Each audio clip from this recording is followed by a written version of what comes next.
Hello friends, welcome to Steno Aspirants. Be ready. Start.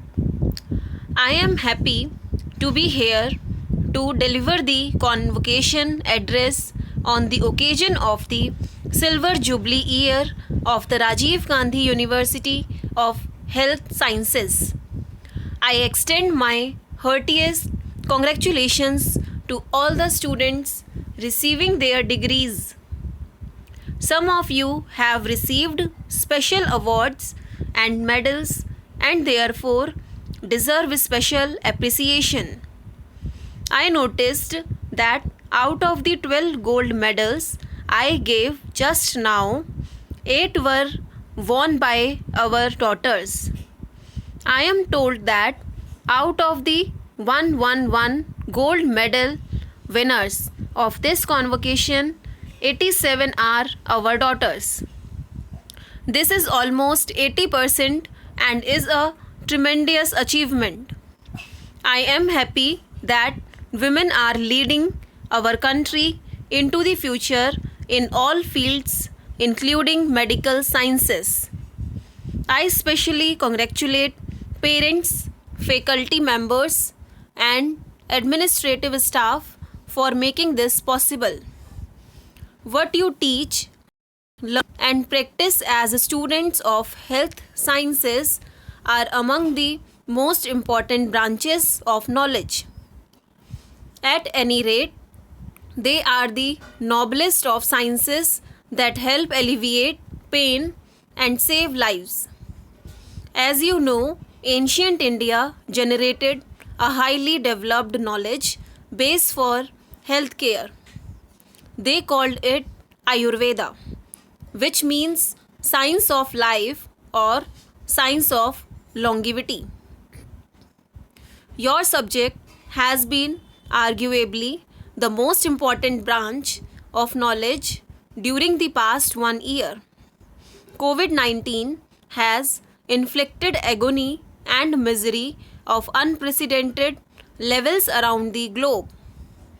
We are proud of our doctors and paramedics who rose to the challenge, even if it meant a great risk to their own lives.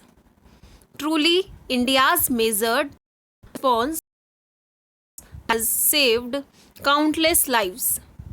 It is in this context that the role of your institution becomes eminently important.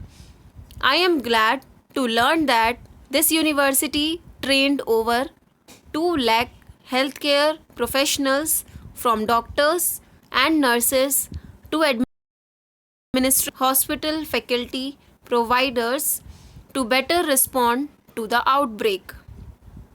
This campaign, I am sure, contributed immensely in creating a uniform response to provide quality care to COVID 19 patients. Of late, health scientists like you have gained the upper hand on the novel coronavirus. Several vaccines have been produced in record time. Responding to the call of Atmanirbhar Bharat, a self-reliant India, our nation has not only manufactured the vaccine but has also reached out to other nations to provide the same. The largest vaccination drive in history is underway in India. Ladies and gentlemen, I am happy to note that this esteemed university, with one of the largest networks of affiliated institutions in the world, has led many innovations in the field of healthcare education. It has emerged as a globally credible brand due to the sustained efforts made by the leaders of this university since its inception. I am told that this large health sciences university in India has more than 800 affiliated institutions covering a wide range of courses in health sciences, including Ayurveda, Unani, naturopathy, and yogic sciences, homeopathy, as well as pharmacy. This is indeed a holistic vision of healthcare. The university is also at the forefront of advancing knowledge and skills through research and development and extension activities. For this purpose, it has joined hands with select institutes of excellence in India and abroad. In today's convocation, about 28,000 undergraduates, 6,000 postgraduates, and 200 candidates of super specialty, fellowship, certificate courses, and PhD are being awarded their degrees. The numbers are very impressive indeed. It is heartening to note that today the total pool of healthcare professionals in India goes up substantially. Ladies and gentlemen, healthcare delivery in India is poised to undergo a change at all stages: prevention, diagnosis, and treatment. No single entity in the healthcare sector can deliver results and achieve. The evolution of the sector calls for active involvement and participation of all stakeholders and the use of innovation to bring intent and execution. Moreover, the first major pandemic in over a century has taught us to be better prepared for unforeseen public health crises. Though COVID-19 seems to be one of a kind health crisis that happens rarely, a section of scientists has warned us to be prepared for similar challenges ahead. The world has, let us hope, learned the right lessons. In the post COVID phase, the world will have to pay more attention to public health care. While the priority there has to be the needs of the underprivileged, we have seen a crisis that cut across class and geography. But the pandemic has taught the world that one cannot be safe if others are at risk. It is a lesson in universal brotherhood. That spirit incidentally finds beautiful expression in what is called the universal prayer.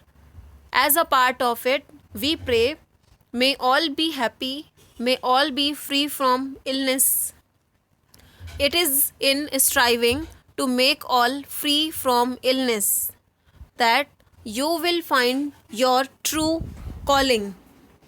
Dear students, today is a momentous day in your life. May God bless you all in your career as healers. I also pray that God gives you the wisdom to always realize that you are in a very noble profession that deals with human life and requires the highest degree of personal integrity. Today, however, is not the day when your education ends, only a phase of it ends today. And real education begins now. Medical science is growing by leaps and bounds at ever increasing pace.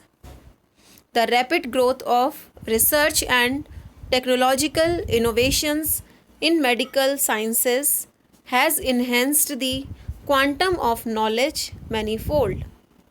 The understanding of human health and behavior of a virulent pathogen was decoded in a matter of days thanks to incredible advancement in medical sciences. That is, of course, a welcome development, and during about 13 months of the pandemic, We have witnessed how quickly scientists were able to understand the virus and devise ways to control its spread. You are a student for the rest of your life, which demands genuine humility from you. From today, you are also a practitioner. Your knowledge and skills are going to provide people relief from diseases and even save life. That is why people consider doctors and allied professionals as angels on earth. You will learn to honor their trust and respect. You will strive to reach out to all those people you can help. Your entry into this noble profession opens up for you unforeseen and unprecedented opportunities to serve humanity. It depends on you as to how you make the best use of these opportunities. In the Union Budget announced this week on the 1st February, the area of health and well-being has been recognized as one of the six crucial pillars of Atmanirbhar Bharat. Boosting health care infrastructure in the country is being given strong emphasis. Effective utilization of the national resource will be possible only with your active support and contribution. The demand for healthcare services in our country will undoubtedly keep growing, and the range of healthcare issues you will be addressing in India will be among the broadest in the entire world. If you can keep your skills by learning from the latest advances across the globe, you can certainly emerge as the leaders in your profession. I also expect you to become knowledge creators for the global medical fraternity. I commend the Chancellor of the University as well as the state government headed by Shri B.S. Yadurappa for guiding this outstanding institution. I wish the university a great future ahead. I once again wish you all the very best in the future. Thank you. Stop.